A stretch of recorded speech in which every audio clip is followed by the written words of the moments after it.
Hello, good morning.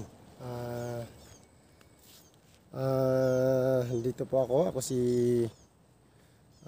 bago niyong kaibigan, si Edwin Disin. Dito po ako ngayon sa tabing dagat. Dito sa may bandang San Antonio ng Saipan. Mayroon po akong gustong tulungan dahil nakita ko po dito na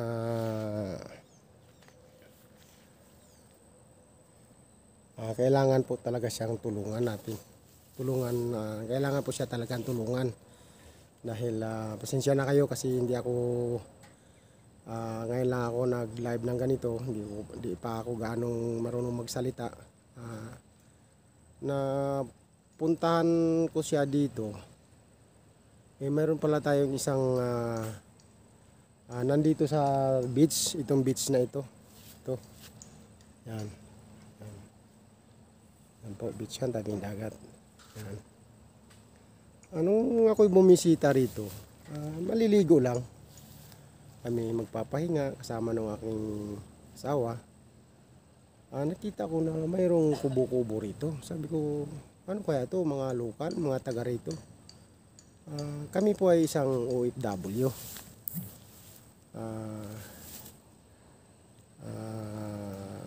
Nangarap kami sa buhay namin na balang araw makapag-abroad para makaahon sa hirap.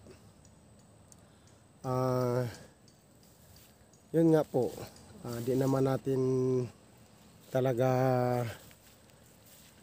saklaw ang buhay. Kahit na abroad tayo, hindi naman lahat po ay pinalad sa pag-abroad. So may nakita po akong kababayan natin dito na may kubo-kubo nga. Nung binisita ko, kausap ko, Pilipino din, taga Pilipinas siya. So naantig yung puso ko, gusto kong tulungan dahil ako naman po ay mayroong trabaho ng maganda-ganda pa naman. So sabi ko, pag nakapira ako, tutulungan ko tong tao na ito. So dumating yung punto na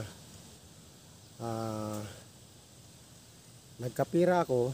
So ito yung time na bumili lang ako ng mga pagkain lang po niya, mabigyan, matulungan para makatawid po siya ng kanyang paghihirap. So tara, kausapin natin kung ano po talaga yung kwento ng kanyang buhay, para alam po natin na paano siya naninirahan dito sa Saipan. So gano'n lang po.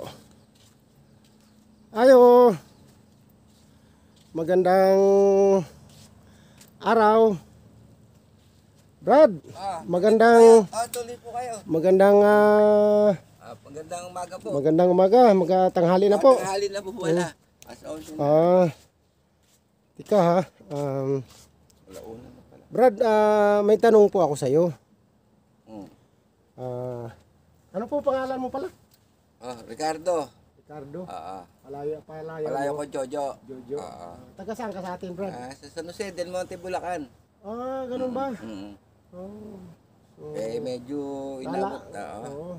naalala mo ba yung pumunta ako nung nakaraan dito na maliligo lang kami? Ay nakausap kita, sabi ko nga pagka magkaroon ako ng kaunting biyaya sa Panginoon, aabutan kita kahit paano. So itatanong ko lang po, Brad, bakit po kayo ginusto na manirahan dito sa kubo-kubo na ito? Supposed to be, hindi dapat yan, mali eh. Pero wala na akong magagawa kasi, no choice na ako eh. Kasi unang-una, wala na akong papel at saka unang-una, trabaho ko naapektuhan. Ano pong problema sa papel mo, bakit naapektuhan? Siyempre, inabot po ako ng CAP. Yung cup natin sa papel Oo, natin. sa pag-renew ng CW. Sa USCIS.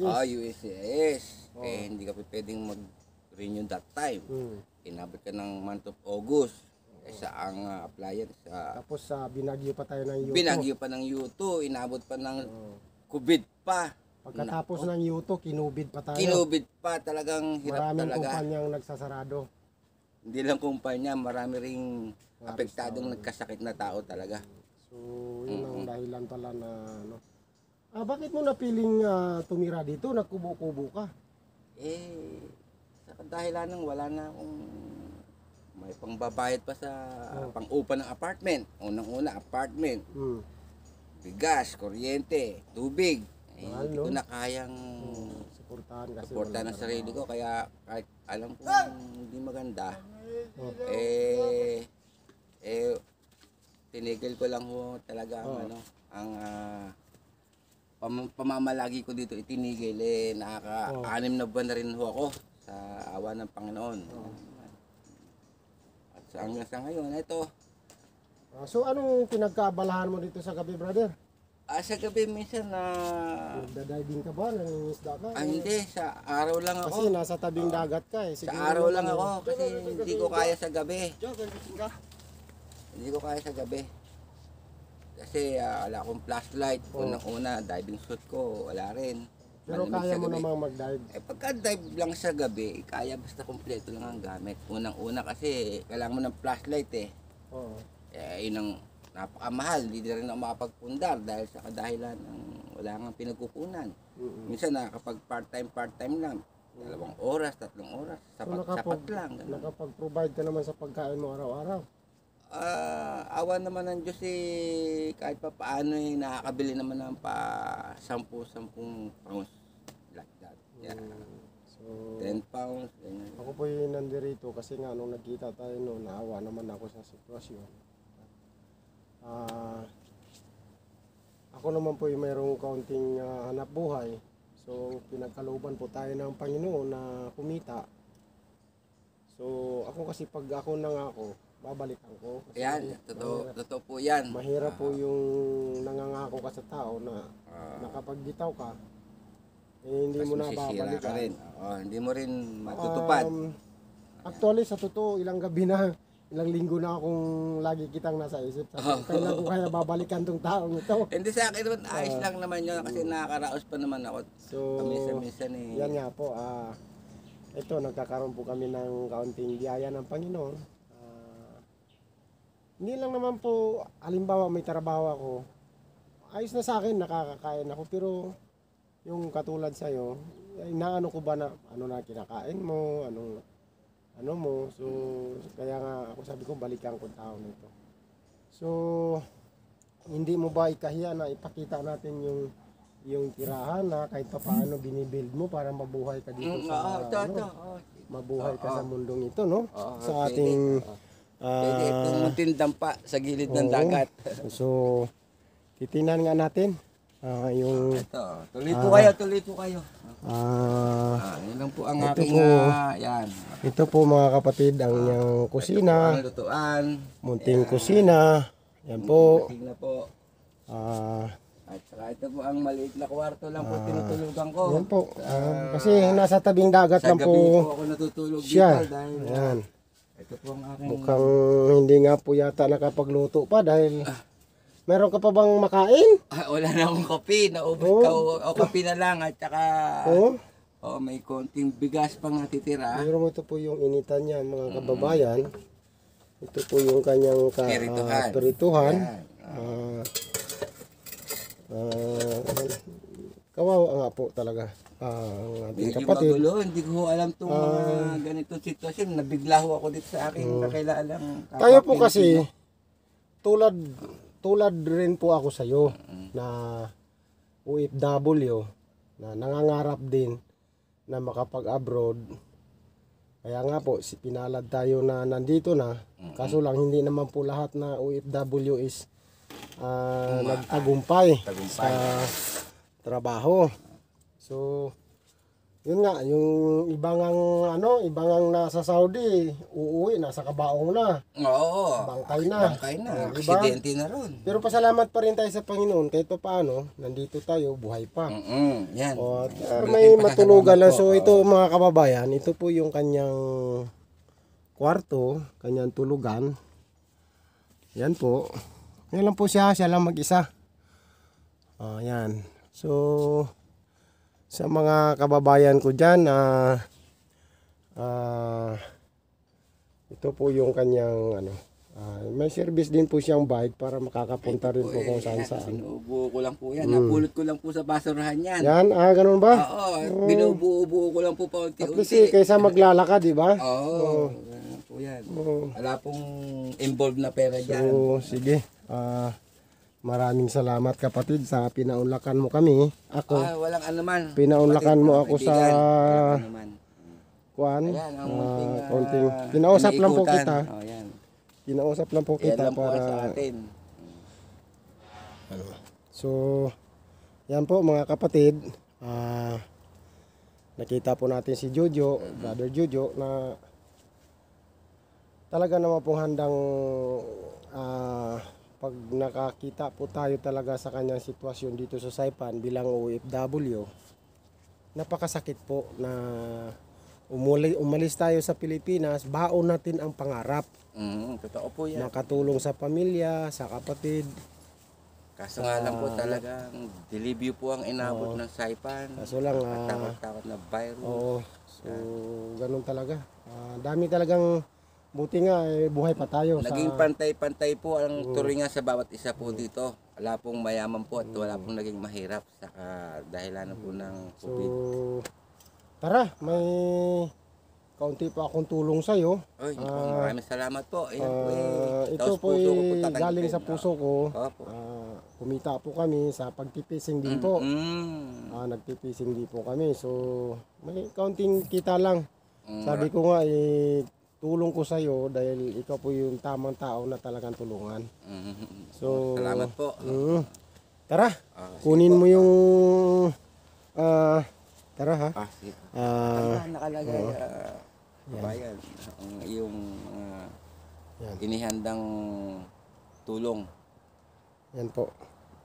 Yan po ang May dala po akong sasakyan. yan po sa kanya sasakyan. Ano po yan? Tulungan mo po ako mag-ano.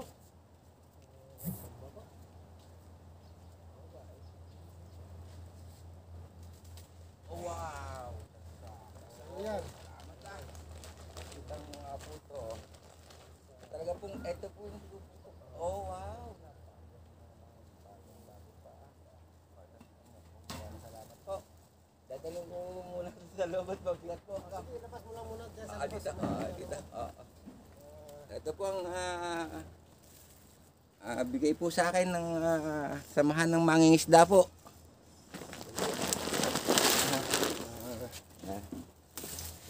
Sinsya na dahil ito lang po ang inabot ng aking kakayanan. Maraming salamat po. Ito po.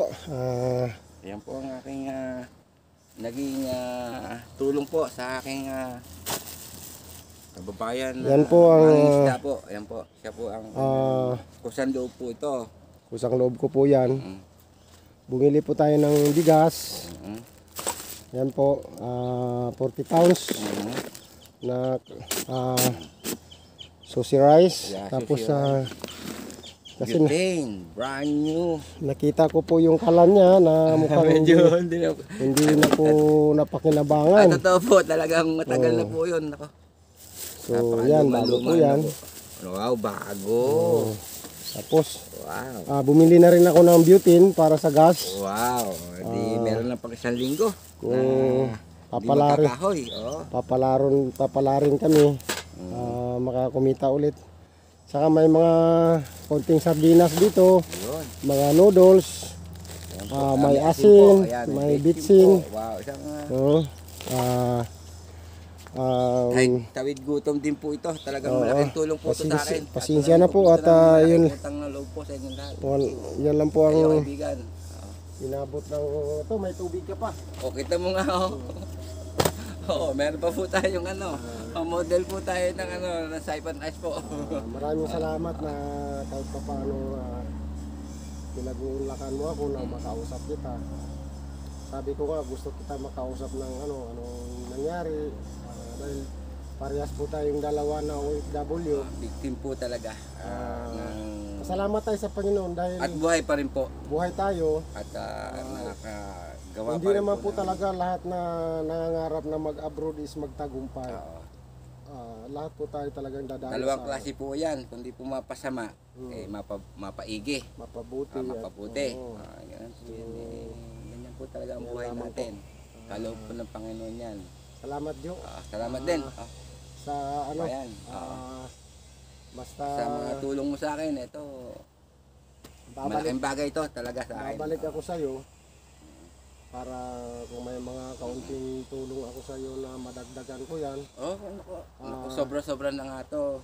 Wala pang Ayan. kape yan, hindi pa ako nakabili Hindi, pa ng kape, nakalimutan ko ng kape at saka asukal.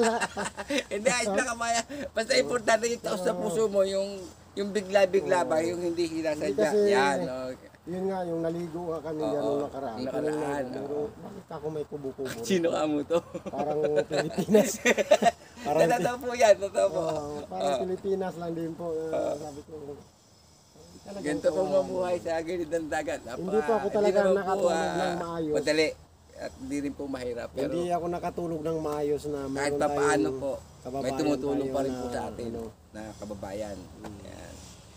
Kaya malalakas po ang mga loob namin dito mga Pilipino.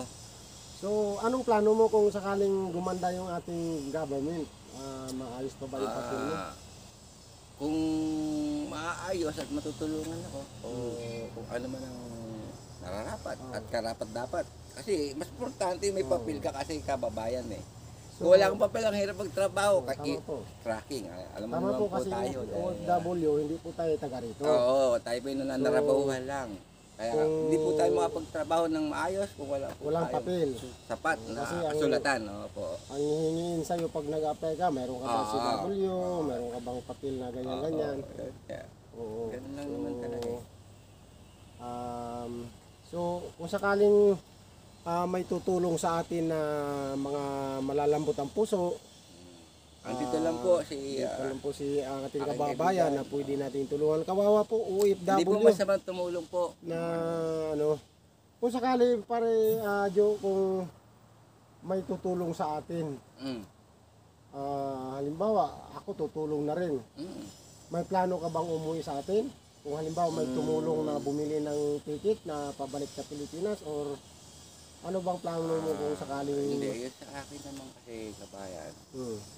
Eh kung uuwi man ako o uuwi ako, napakahirap na umuwi ng biglaan. na walang pera? Na kahit ba paano na pagdating mo rin eh, pamatahin mo pa galing Manila to Bulacan, Oo. province. Oo. Ay, pagdating mo doon, wala ka man lang kahit Pasalubong Oo, sa kahit pamilya. ba sa akin mag-ipon lang ba muna ako ng kahit mga 5,000. Hmm. Tsaka ako Oo, uwi at meron akong konting Malay mo. pamudmud sa... Yung 5,000 na yan, mga kababayan, kaunti lang po yan, $5,000. Kasi nasa Saipan po kami, US dollar po ang pera. Ang hirap. Pero sa kadahilanan po, marami po tayo na mas nakaangat-angat sa buhay. Mga mayayaman dyan na hindi na nila alam kung paano gastusin yung kanilang pera. Napakalit po lang yan. Malit lang para Oh, sa kanila. yung halimbawa, 10 mayaman, 10, 5, yan, magsama-sama, yung pabarya-barya. Oo. Maiipon Naiipon, yan eh. malaking bagay yan. Hindi naman po Eh naman po, hindi ko naman po inihingi at ng tulong sa inyo. tulong Pero lang. yun po, gusto ko rin po sanang ipunin sa... Para kung may meron po baon kang akong, pauwi. kung meron po akong trabaho makukuha Okay. na part-time o... pagpa-pray natin, Ganun lang naman po. kung wala mang tulong, mag-pray tayo sa Panginoon. Malay mo, Makahanap ng trabaho na... Makahanap ng kahit trabaho. construction na... at ito, andito naman ako, siguro, kukumustahin kita kung may pagkain ka pa o ganun. Oo. Siguro Walang pagka problema. tatawagan kita, hingin ko yung number mo, no? Nasa Tapos inyo. tawag nito, maghila lang ng bangka papuntang Yan. near Oo. or Adak. Oo. Walang problema. Tapos Kaya ko yan. oo. susunduin mo kami ng Oo. Kaya mo madaling yan. araw. Marunong ka naman magmaniho, di ba? Yan, dyan tayo expert. Ganun na lang. So, ganun na lang, Brother Joe. Sige, maraming salamat. Bayan. At, Manawagan po tayo sa mga ka-vlogger natin dyan, mga taga-YouTube. Lahat, mga Si ka-vlogger. si Jojo Pugong Biyahero. Ah, Pugong Biyahero, sikat ka po rito sa Saipan, sa mga OFW. Kaya, ayan po, mga ito biyahero po yung biyahero po ng kailangan- Saudi Arabia, nung araw. kaunting hingi po ng kaunting damay lang ba, yakap, pagmamahal. Yan, wala Ilang akong problema. OFW, sa mga OFW natin dyan, OFW, saan man yan. tayong dako sa mundo. Pilipino po tayo. Ano po, mayroon po tayong Western Union. Kung tutulong kayo, Mm. Edwin, Disin, makita nyo sa vlog ko dyan. Mm. Yan ang pong padalhan ninyo. At kung mayroon man po kung kaunting tulong na dumating, Ayun po. mag-live po tayo ulit. At sasabihin ko yung mga pangalan nyo kung sino po yung gusto. Kung sino lang po, wala namang pilitan. Yung lang maluwag lang sa puso. Mhm. Kasi naawa po talaga ako sa tao to. Kasi pareha po din natin yan na sabi ko nga bago tayo sa Pilipinas pa lang tayo nangarap tayo mag-abroad para makaahon sa hirap. Mm. Pero sa kasamaang palad na hindi tayo pinalad na Magtagumpay. hindi mo naman alam na ganitong dadanasin mo dito sa Oo, Saipan. hindi rin po talaga. Oo. Accidentally lang po talaga. At Dumaan po tayo sa mga pagsubok. Hindi lang. pagsubok na lang po sa buhay. At least po, buhay pa rin po tayo. Laban pa rin po. Laban po, kapit lang, laban. kapit lang. So, ganun lang, Brother Joe. Pagka, Sige. mamaya, pagka bibili pa lang ako ng kape mo. Hindi, sukal. binibiro lang kita. may- Ayos lang. may sige. kalan. At least kalan na to. May kalan Paano, bago pwede ko kalan. na to ipasok sa loob ka. Sige, pwede mo kapatid. nang ipasok. Sige. Papasok ko. Para may ano ka. Makita pa tayo ng mga... Yan po mga kababayan. Ang kanyang sako lang din po yung bubong. Yan. Tabing-tabing lang din po. Dito lang po siya sa tabing dagat. Sinasabi ko nga kanina, sabi niya, nasa hanap buhay niya, nagtipising. Sira nga yung kanyang flashlight, yung underwater flashlight. So, nahinto po yung kanyang pagpipising. Gawa ng nasisira, di na niya makikita sa gabi yung isda. So, yan po yung kanyang bubong. Para pananggalan po sa ulan na hindi siya mababasa. Ito po yung munting kwarto niya. Yan po. Buti nga kababayan Joe, hindi ka pinuntahan ng mga Peace and Wildlife dito na papayagan ka na magtayo dito. Naiintindihan siguro naman nila kasi noong panahon ng yuto kasi parang ganun na rin ang naging sistema nila. Kaya sa naman pa natin ko-control siguro itong tao wala namang ginagawang masama. Nangingisda naman pag wala, di ba? Buti naawa din ng government yun na Oo. hindi kayo pinaalis Hindi dito pa sa rin, beach. oo. Kasi ito po ay Laking pasasalamat ko pa rin po talaga ito po ay sa Peace and government. Wildlife po. Peace be with you. Oh. Thank you po. Salamat tayo sa government din ng Saipan na And sa hindi tayo gobyerno po ng CNMI. Wala kang ano dito? Yung solar light man lang na maliwanag ka sa gabi. Hindi makapagpundar talaga. Kabayan dahil sa Pagkagat ng dilim, madilim ka na rin. talaga, ganun ang buhay. Dark lang talaga. Parang dito. naalala ko yung pinupuntahan ni Pugong Biyahero sa Davao, sa Mindanao. Na umakyat sila ng kabundukan. Ganito rin ang sitwasyon nila, pinapabahayan. Malamok Pero talaga. hindi natin magagawa yan dito, brother. Hindi. dahil Hindi naman natin lupa Binigyan ito. lang tayo ng, parang ginamit lang natin yung isang area na nakikitira lang tayo. Parang squatter pa rin tayo. At saka hindi tayo pwedeng Hindi tayo pwedeng makapagtayo magsino-sino. ng bahay Oo. dahil hindi nga sa Building, atin. whatever ni, or Pwede hotel. tayo Oo. mangupahan. Ayan, ganyan.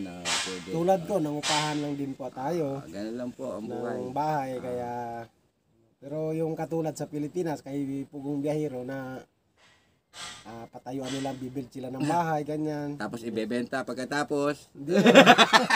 Hindi naman lang po. talaga Joke lang sa po. ano yun, yung mga Oo, manumbo, yun mga, po, talaga. mga native. Oo. Yun. Kawawa naman din. Kaya, Pugong Biyahero, Ah. saludo po ako sa iyo. Sa mga biyahero po. Ano diyan, sa mga biyahero, sa mga vlogger ko diyan. Mga biyahero. bilib po Mga talaga press ako. leader po. Mm. Peace be with you. Oh. Okay po. Okay, sige Jo. Maraming salamat ha. Okay. Babalikan kita ulit.